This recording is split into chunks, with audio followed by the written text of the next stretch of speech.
3일만 볼 수 있다면. 첫째 날에는 제 삶을 가치 있게 만들어준 소중한 사람들을 보고 싶습니다. 그래서 내 마음속 깊숙이 그들의 아름다움을 아로새겨 간직하겠습니다.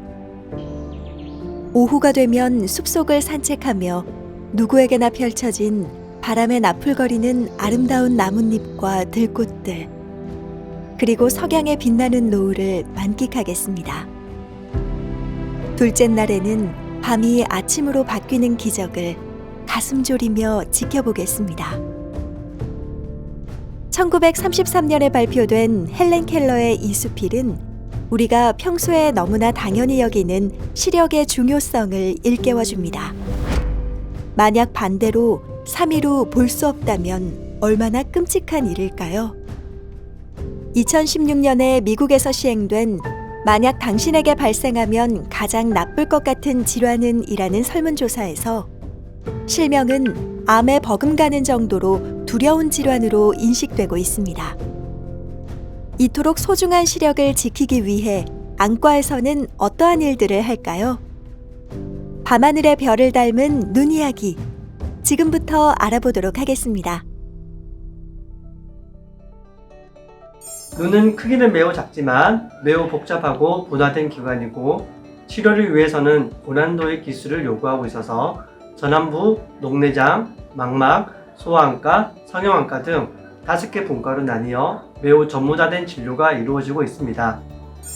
눈을 둘러싼 눈꺼풀, 눈물샘과 눈물관, 그리고 안와의 뼈는 안구의 기능을 유지하고 보호해주는데 매우 중요한 역할을 합니다. 성형안과에서는 이러한 기관들의 이상을 정밀하게 평가하고 진단합니다.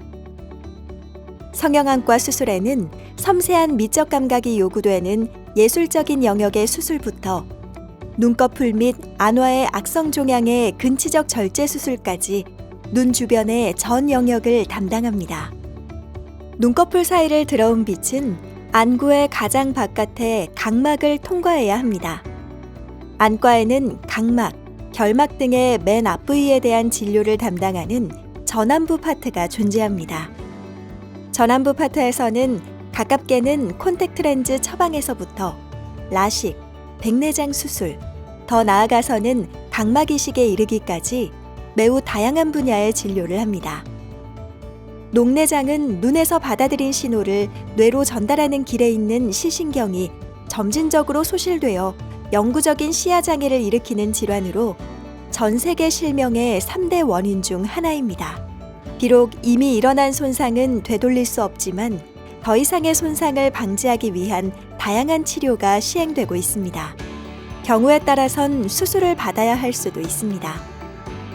전방각 부위에 접근하기 위해 눈 외부에서 전방각 부위를 찾아 들어가고 있는 영상입니다. 이 부위에 절개창을 넣어 방수가 빠져나갈 수 있는 새로운 길을 만들어줄 것입니다. 망막은 눈으로 들어온 빛이 초점을 맺는, 카메라로 따지면 필름에 해당하는 눈의 중요한 부위를 다루는 분과입니다. 지금 영상을 자세히 보시면 환자분 눈앞에 동그란 원형의 렌즈를 들고 있는 게 보이시죠? 바로 눈 깊숙한 곳의 망막을 들여다보기 위해서 빛을 굴절시키기 위해 눈앞에 볼록 렌즈를 댄 것입니다. 망막분과에서는 실명의 주요 원인인 나이 관련 황반 변성이나 당뇨 망막병증, 망막 박리 등 수천 가지의 망막 질환들을 담당합니다. 미숙아로 태어난 아이들은 고압 산소 치료를 받게 되고 그 결과 주변부 망막에 신생혈관이 발생하게 되는데 조기에 발견하여 치료하는 것이 시력을 보존하는 데 중요합니다. 이탈리아의 성악가 안드레아 보첼리도 이 질환으로 어려서부터 앞을 못 본다고 하죠. 망막 수술은 안과 수술의 꽃이라 할 수 있을 정도로 복잡하고 섬세한 수술인데요. 현미경을 통해 눈 속을 확대해 들어가서 도달한 망막의 모습을 보면 마치 다른 행성에 온 것과 같은 신기한 경험을 하실 수 있습니다. 소아안과 사시신경안과 분과는 소아안과 파트와 신경안과 파트로 크게 나눌 수 있는데 주로 어린이들에게 생기는 다양한 안과적 질환과 소아 및 성인의 다양한 시신경 질환을 다룹니다. 소아 환자의 대부분은 굴절 이상이나 사시 환자인데요. 이러한 질환들은 어려서 교정이 되지 않을 경우 시력 발달에 영향을 미칠 수 있어 조기 교정이 중요합니다. 안경 처방과 가림 치료를 통해 때로는 사시 수술을 통해 눈의 정렬을 바로잡고 시력 발달을 도와주는 것은 소아안과 분야의 주된 업무입니다. 안과는 오래전부터 이 마이너과로 이렇게 분류가 되고 있는데 최근에 보면은 환자 수의 측면에서 내과 다음으로 많습니다. 안과에서 바이탈을 다루고 있지는 않지만 시각 기능, 안과에서 치료하고 있는 시각 기능은 우리 생활에 아주 중요한 기능이죠. 그래서 질환의 중요성이나 또 환자 수를 볼 때 안과는 어느 메이저과 못지않은 중요성을 갖고 있다고 할 수 있겠습니다. 우리 서울의대 안과 교실의 한 가지 특징은 오래전부터 이품이 매우 훌륭한 교수님들이 많으셨고 그분들이 이 화목한 분위기를 만들어 놓으셔서 그것이 전통으로 쭉 내려오고 있다는 것입니다. 그래서 지금도 서로 존중하고 배려하는 문화가 교실 안에 깊숙이 배어 있습니다.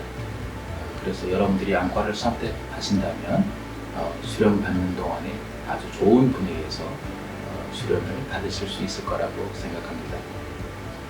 저희 서울대학교 병원 안과는 자타가 공인하는 최고의 의료진, 최상의 진료, 그리고 세계적인 수준의 연구 성과를 자랑하고 있습니다. 저희는 안과 진료의 새로운 기준을 제시하는 리더이자 성실하고 진실된 자세로 환자와 동료를 대하는 의료인, 동시에 끊임없이 탐구하며 의학 발전에 기여하는 학자라는 자부심을 가지고 있습니다. 저희와 함께하는 전공의 학생들도 자연스럽게 이와 같은 안과의 핵심 가치를 습득하고 있습니다. 관심을 갖고 지켜봐 주십시오. 감사합니다. 인구 고령화와 함께 안과 환자가 매년 증가하고 있고 또 안과 진단 기술의 발달과 함께 안과 질환의 종류와 숫자 또한 매년 급증하고 있습니다. 그래서 안과 의사가 해야 할 일 또한 많아지고 있습니다. 그런데 치료 기술이 같이 발달하면서 치료가 가능한 안과 질환 또한 많아지고 있는데요. 목내장 수술이나 근식 교정 수술은 이미 수십 년 그리고 십수년 전부터 잃어버린 시력을 되찾게 해주는 아주 획기적인 수술로 그 효과가 입증된 바 있습니다. 그렇지만 아직도 정확한 원인을 모르고 또 뚜렷한 치료 방법이 없어서 속수무책으로 시력을 잃어가고 있는 안과 환자들이 아직 많습니다. 그래서 안과는 아직 개척이 필요한 분야이기도 합니다. 우리 서울의대 안과 교실에서는 이런 환자들에게 희망의 빛을 선사하기 위해서 진료와 수술 그리고 연구를 활발하게 진행하고 있습니다. 안과 질환들은 인구의 고령화와 함께 매년 증가하고 있어 앞으로 안과학 분야의 전망에 밝은 미래가 기대됩니다. 안군의 정밀한 구조를 관찰, 진단할 수 있는 안구 단층 촬영이나 비침습적 혈관 조영술과 같은 첨단 진단 장비의 개발, 3D 입체 현미경을 이용한 미세 수술, 내시경을 통하여 접근하는 눈물길 수술, 근시 교정에 이어 노안 교정을 위한 새로운 수술법의 개발, 혈관 생성 억제 인자의 개발과 안군의 주사, 그리고 레이저 치료 등은 모두 최근에 이루어지고 있는 변화들입니다. 서울대학교 의과대학 안과학 교실에서는 다양한 안과 질환의 병인을 규명하고 실명을 막기 위한 치료를 개발하는 등 국내는 물론 세계 의학을 선도하는 심도 깊은 연구들이 활발하게 진행되고 있습니다. 여러분 앞에 아주 장활한 경치 또는 아주 광활한 우주가 있다고 해보겠습니다. 우리 눈은 작은 장기이지만 우리 앞에 펼쳐진 그 크고 광활한 장면들이 우리 눈 속으로 들어올 것입니다. 이렇게 우리 눈은 그 광활함을 담는 그릇이 될 만큼 아주 정교하고 신비롭습니다. 사람의 눈에 대해서 이해하고 연구하고 또 지식들을 통해서 사람들의 눈을 치료하고 이로써 사람들이 아름다운 세상을 볼 수 있게 해주는 그런 안과 전문의로서의 삶은 정말 의미 있고 가치 있는 삶이 될 것입니다. 안과에 지원하시는 여러 선생님들 정말 환영합니다. 남다른 전문성을 바탕으로 약물 치료부터 주사, 레이저, 그리고 수술에 이르기까지 다양한 술기들을 펼침으로써 많은 사람들이 보는 것의 소중함을 지킬 수 있도록 최선을 다할 수 있는 안과 의사의 길을 걷게 되어 매우 자랑스럽습니다. 여러분들도 저와 함께 이 뜻깊은 길을 걸어가 보시는 건 어떨까요? 지금 우리 안과에서는 여러분들을 기다리고 있습니다.